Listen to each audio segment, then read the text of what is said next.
सोनीपत जिले की गन्नौर विधानसभा सीट पर इस वक्त हम मौजूद हैं। जीटी रोड बेल्ट पर आप जब भी गन्नौर में आएंगे, नेता नहीं बेटा, ये एक नारा आपको सुनाई देगा, दिखाई देगा। ये नारा दिया गया है देवेंद्र कादियान, जो बीजेपी के नेता है, बीजेपी से टिकट भी मांग रहे हैं। खुद इस वक्त कादियान साहब हमारे साथ मौजूद है। कादियान साहब, पहला सवाल यही है, आप कई सालों से एक नारा दे रहे हैं, नेता नहीं बेटा।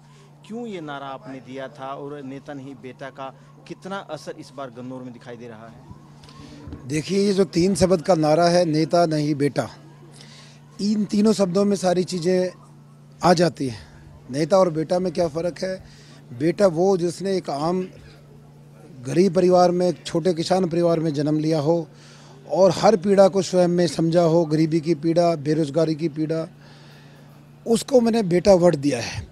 आज चाहे देश के नेतृत्व की बात हो, चाहे हमारे प्रदेश हरियाणा के नेतृत्व की बात हो, नायब सिंह सैनी जी की आप एक उदाहरण हमारे सामने है कि उनके जो पिताजी हैं, उनके पिताजी की जब हम जानकारी लेते हैं, जब हम कई बार जनसभाओं में पूछते हैं भी नायब सिंह सैनी जी के पिताजी का किसको नाम याद है, किसी को नाम याद नहीं रहता।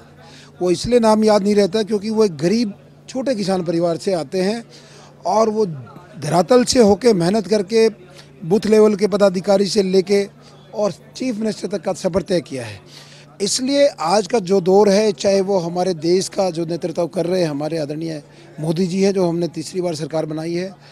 मोदी जी का आपने देखा, उनकी माता जी बड़े घरों में काम करती थी, वो पीड़ा उन्होंने महसूस की है। एक आम आदमी का जो सफ़र होता है, गरीब आदमी का, एक जब गरीबी से जूझता है तो वो पीड़ा को महसूस किया है। पिछले दिनों हमारे मुख्यमंत्री जब से इन्होंने सत्ता संभाली है, कुर्सी पे बैठे हैं, तो जितने भी कार्य किए हैं, एक एक कार्य गरीब आदमी से, आम आदमी से जुड़ा हुआ है।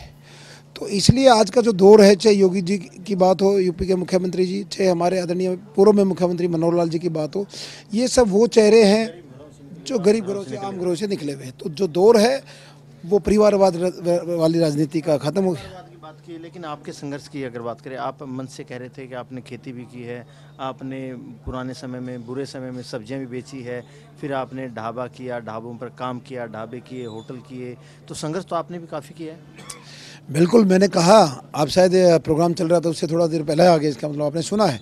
मैंने कहा बेटा, बेटा का मतलब ये जिसने एक छोटे किसान परिवार में जन्म लिया, किसान की क्या समस्या है, वहाँ से जब मैं जूझ रहा था समस्याओं से, जब मैं रोज़गार के लिए मैंने नेताओं के पीछे चक्कर काटे, उस टाइम कांग्रेस की सरकार होती थी, कहीं भी जब रास्ता नहीं मिला तो हमने छोटा सा काम किया, कहीं हमने सब्जी बेची, जूस की दुकान करी, छोटी दुकान करी, फिर उससे हम ढाबे की लाइन में आए। तो मैंने संघर्ष की कहानी उनको बताया और समझाया कि नेता का यदि मैं बेटा होता तो पीड़ा को नहीं समझ सकता था। जो बेटा सोने की चम्मच मुंह में लेके पैदा होता है, मंत्री के घर में जन्म लेता है, उसको उन चीज़ों का, धरातल चीज़ों का नहीं पता होता। वो तो उतना बोलेगा जितना उसके पिताजी, उसके मंत्री जी उसको बोल के भेजेंगे, भाई आज वहाँ फला जगह जाओ और ये भाषण देना है। लेकिन वास्तविकता में जिसने उस पीड़ा को खुद में महसूस किया हो, जो घिस के आया हो, जिसने धक्के खाए हो, जिसने भूख का पता हो अभी रोटी कहाँ से आती है, वही नेता इस देश को, वही बेटा इस देश को आगे बढ़ा सकता है, वही पीड़ा को समझ सकता है लोगों को। 2019 में भी कादियान साहब बीजेपी टिकट मांग रहे थे, टिकट नहीं मिली, अब पार्टी में बने रहे, इस बार भी बीजेपी की टिकट मांग रहे हैं। इस बार क्यों दावा आपका मजबूत बनता है और क्या लगता है पार्टी आलाकमान आप पर विश्वास करेगी? देखिए, हमारी राष्ट्रीय पार्टी है और राष्ट्रीय पार्टी में हमारी जो लीडरशिप है वो फैसले लेते हैं, लेकिन मुझे बहुत अच्छे से पता है ये वो पार्टी है जहाँ पर विनिबिलिटी देखी जाती है, लोगों की भावनाएं, कार्यकर्ताओं की भावनाएं देखी जाती हैं। और पिछले मैं मोटा 6.5 साल से बीजेपी पार्टी में हूँ।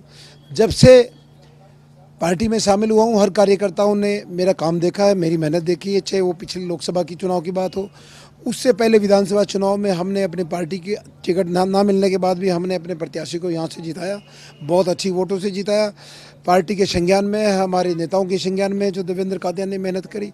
और इस चुनाव में हमारे ज़िले में विपरीत परिस्थितियाँ थी, इस लोकसभा में बहुत सारे भीतरघात की चीज़ें हमारे प्रत्याशी जी ने भी इस बात को कबूली, उसके बावजूद हम डटे रहे, कार्यकर्ता हम लड़ते रहे और अपनी गन्नौर विधानसभा से मैंने भारतीय। भीतरघात किसने किया? बार बार बड़ौली साहब ने भी इस बात का जिक्र किया, आप भी बार बार भीतरघात का जिक्र करते हैं। देखिए, वो सारी चीज़ें अब जा चुकी हैं, अब वो चीज़ें पुरानी हो गई हैं, चुनाव जा चुका है। जिनका जिक्र हमारे प्रत्याशी ने खुल के किया वो सब जानते हैं और मैं समझता हूँ अब उन चीज़ों से हम बाहर आ गए हैं। अब हमें विधानसभा का चुनाव लड़ रहे हैं और मैं समझता हूँ जब से हमारे मुख्यमंत्री नायब सिंह सैनी जी आए हैं।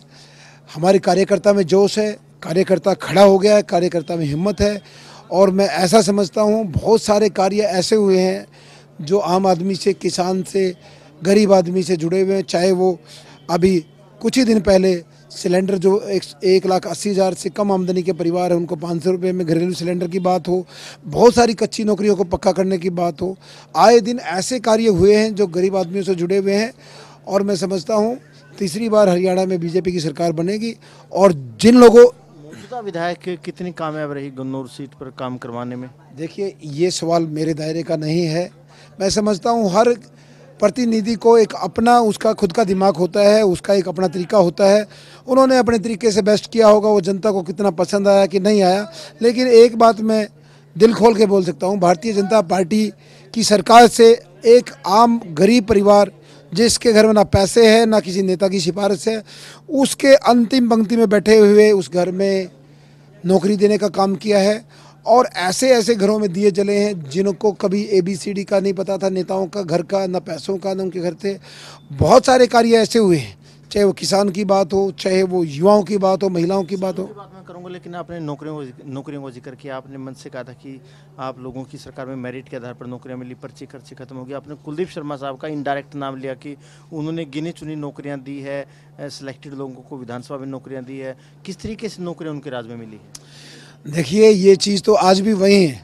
जब उस कार्यकाल के अंदर आए, जब सरकारी डाटा निकालोगे, उस समय पे भी सरकारी नौकरियों का जो बंटवारा है, जो बंदरबाट थी, वो कैसे हुई है, वो सबके सामने आ जाएगा। मैंने कहा हर गांव में उसने 1-2 ठिकाने बनाए, उन्हीं के घर में नौकरी दी, उन्हीं के घर में दूसरी चीज़ें उनको बढ़ावा दिया। और विधानसभा में वो खुद स्पीकर रहे हैं। ये केवल बात चुनावी नहीं है, वो आज भी लोग वही हैं, नौकरी न वही करते हैं। आप वहाँ से औसत निकाल लीजिए, कितने लोग, कौन से वहाँ पे परिवारवाद हुआ, कौन सा वहाँ पे बिरादरीवाद हुआ, वो सारी सबके सामने है। ये कोई चुनावी भाषण नहीं है, वो सरकारी नौकरी दी गई है।